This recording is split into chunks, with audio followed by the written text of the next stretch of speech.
What did Coach say? Hey, Patrick, I didn't get a chance to ask you after the game the other day about those stat milestones that Travis got. What do you feel like those say about him as a player? Yeah, I mean, it talks to his consistency. Obviously, he's a great player, and we know that, and he's had this great run. But if you look at his career, he's just been consistently great every single year. And that tight end position is hard. You take a beating, you're blocking, you're catching over the middle, taking hits, and he just prepares himself the right way that he can be out there and available for us every week. So truly great player and a great teammate for sure. You feel like those things mean a lot to him? If they do, he doesn't even make it look like it. Because I sit beside him on the plane, and I said something to him about it. He was like, "Oh yeah, man, yeah, it's cool." He's all he's worried about is winning, and I think that's what all the great players are worried about. And the stats kind of come, but at the same time, he's just trying to win a lot of football games. Your coach just basically said that if you do throw an interception, you will spend all week long looking at what you could do different, and review. So after last week's game, what have you kind of seen? Is there any kind of something you found yourself in a pattern, or what you've observed? Yeah, I mean, I think it's just more of me just taking what's there and not trying to force it. If it's not there, throw the ball away, especially when we're in field goal range. And then when I'm trying to dirt the ball, don't leave it where the guy can get his hand underneath it and pick it. So it's just a couple bad mistakes throughout the game. But when you look at the tape, I thought I played pretty good other than those 3 picks. So just trying to clean those up. Patrick, I think this is the first time you will play in Texas. I recognize it's quite a bit of distance from where you're from. But still, does that mean anything to you? Do you have extra people coming because of that or anything? Yeah, I have a couple extra people coming, but yeah, it's the first time I'm playing in the state of Texas, and I went to the Cowboy Stadium my first year, and when we played down there, and didn't get to play, but to get down to Houston, I mean, it's like a 3-hour trip, 3.5-hour trip from Tyler, Texas. So I'm sure there'll be more people than I even know that are coming down to watch the game, but it'll be cool to kind of see some people and they'll get to see me play in my home state for sure. Patrick, how impressed are you with the Andy Reid's play design when it comes to the screen game, and what do you think goes into having such success with that for you guys? Yeah, I think we just do a great job of tying plays together. I think that's the biggest thing is we make it all look like it's the same, and when he's just really good at calling it, the timing. I mean, it seems like every time he calls a screen, it's on a pressure, and it's called right into it. So it's a thing where the coaches do a great job of designing it and tied it all together, and then Coach Reid does a great job in EB of calling it at the right time whenever it gets open and can get a lot of extra yards. Patrick, Denver seem to do a pretty good job of mixing between blitzing and then dropping a lot of guys. I'm curious, within the play designs, like, does every play have I got a guy I go to if they drop 8, and I got a guy I go to or is there sometimes that, oh wow, we're just kind of screwed. Like we thought they were going to do this and they went the other way, and I don't really have an out here. Yeah, I mean, most times there's either a guy that I have a hot that I can throw to, or we have guys that can kind of work whenever drop 8 comes. They do a good job of calling those good versus all plays. But, I mean, obviously there's some times when you call a game plan specific play that you want to get a certain coverage or a certain look, and they might do something that was un-game plan, unscouted.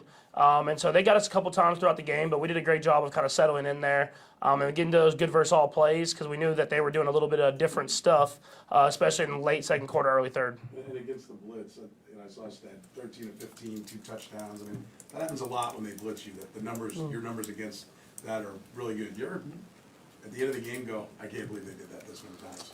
Yeah, I mean, it's a hard position for a defense to be in. I mean, there was a couple times in the game that I didn't throw the ball where they got sacks because they were blitzing. So whenever defense is trying to give you different looks, when you have a talented offense, there's going to be times where they get on a blitz and give up yards. But at the same time, they have to live with that if they're able to make the tackle because then they're hoping they blitz and get negative plays as well. Patrick, when you're in the moment there with everything, when you said after the game, trust me, I know when I messed up and you're kind of hot on the sideline. Talk about the process of trying to calm down when you still got more game to go with Andy and EB and everybody on the sideline there, trying to make sure you just make the right adjustments going forward. Yeah, you just kind of have to flush it and keep playing. I mean, obviously I knew that those 2 turnovers before half were big. It kind of kept them in the game and got the momentum back on their side. But I think you see me on the sideline, I'm talking to the guys, and I'm like, we're going to have to score again. We're going to have to put up another touchdown to win this game. And it's about keeping the bigger picture in mind. I mean, obviously it stinks at that time when you throw an interception, but we're still up in the ball game. We still have to find a way to win the game, so how are we going to do that? And that just kind of hit the move on and keep going. On that third How was your first read right on that? Like after the game, you pretty much know what you did. When you go back and look at those plays where the interception happened, were you right after the game, or do you see something different when you go back and look at tape?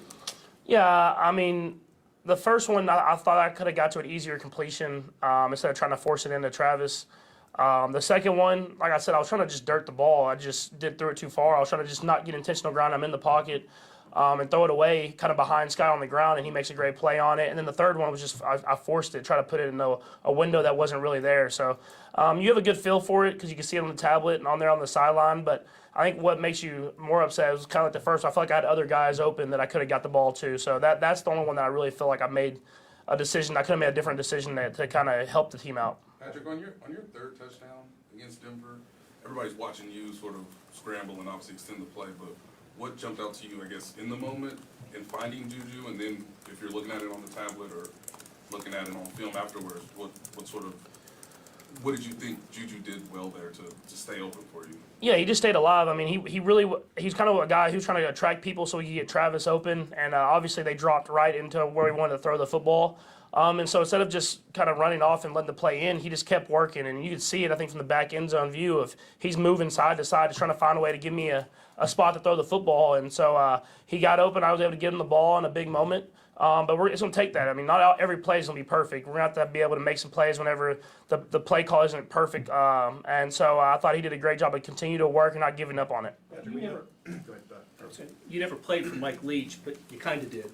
Yeah. I just want to know what your thoughts on Mike and what kind of influence, I mean, by extension, did he have on you? Yeah, I mean, a huge influence. I mean, the way that I play the sport, I feel like it fits that scheme very well of just finding good space throughout the field. And even though you might not say you have like that Mike Leach coach in the NFL, I feel like a lot of his schemes and type of how to play is kind of infiltrated the NFL. And so obviously he was Coach Kingsbury. That was his coach. I think I was Leach's first quarterback and influenced him to become a coach. I learned from Coach Kingsbury, so I feel like I've learned from Mike Leach himself. So just prayers to his family, man. I mean, obviously a sad deal, but his impact will be known for a long time around the NFL and around college football as well. You ever get to know him at all? I didn't get to meet him, but I mean, I knew a lot of people that knew him. I mean, I've worked a little bit with Graham Harrell, who was obviously played with them and coached with them at Washington State. Obviously, Eric Morris, another offensive coordinator I had at Texas Tech, was there. I mean, there's so many people that I've known that have known him and told the amazing stories I think everybody's heard of the characteristics that he has. But I mean, he loved football and he made a huge impact on the game. Did you run a similar thing in high school? I mean, everyone in Texas runs some sort of a spread. Some of that went to Tech and some of it came from Tech to everywhere. Were you running that the whole time you were in high school? Yeah, I ran the exact same offense. My coach in high school went to Texas Tech, so he kind of had that same style of offense. I went on visits there, and I was trying to learn what they were doing to add it into our offense. And so it's a great offense to run, especially when you want to score points. And I wanted to score a lot in high school. Just similarly, did Coach Cook actually play? He was walk-on. Yeah. At Tech. Did he actually play for Cliff? I would assume so. Just I don't even know honestly off the top of my head, but I would assume so that he was under that same coaching staff. But if you look at that coaching staff and the players that they had, I mean, there's coaches all around college football that are in that now in the NFL as well. And so, like I said, he made a tremendous impact on the game of football itself. And like I said, prayers to his family on this time. Patrick McCall will begin his ramp-up process today. I guess we'll see about this week. But what do you feel like you maybe have missed in that weapon in particular in the offenses? Yeah, I think getting McCall and KT back will just add another dimension. I mean, obviously they can do the jet sweeps and stuff like that, but just adding that speed to the field, it makes teams have to honor it. And obviously Marquez has done a great job of filling that role, and so has Sky. But just to continue to add speed to any offense, like that those two guys have, I think it'll open up everybody else because you have to really account for those two guys in every play. Sam? Patrick, when you mentioned earlier, you go back and look at one of those interceptions that somebody else is open, how often does that happen throughout a game when it doesn't result in interception, even if it's a completion? I mean, I'm guessing that's a handful of times. Yeah, for sure. And that's stuff you try to just continue to kind of log in your memory to try to find that open guy whenever it's there. I mean, if you look at the one I tried to over the middle to Travis, I felt like I had Marquez kind of popping at the end of that play. And so I had seen him early, he was covered, and I thought that the backside corner was going to fall off, and he didn't. So it's just I got to continue to stay throughout my reads and learn from them so that I don't give up and I can hit those big plays when they're there. Patrick, just one quick thing about the Texans. The record really isn't something that everybody's, jumping up and down about, but a Lovey Smith team, is there anything that you look at that you wanna be concerned about or focus on? Yeah, I mean, they're well coached. I mean, they play hard. They're well coached. Obviously, Lovey's done a lot of great things in the league. And so it just, you gotta go in there with the mentality. You have to play your best football. I think you saw last week. I mean, they played a great football team in the Cowboys, and they were down there where they probably should have won. So in this league, you can take no one for granted. I mean, those are NFL players. They have a lot of talented young guys that play really hard, and we understand it'll be a great challenge for us. So we're going to go out there and play our best football to win. Thank you.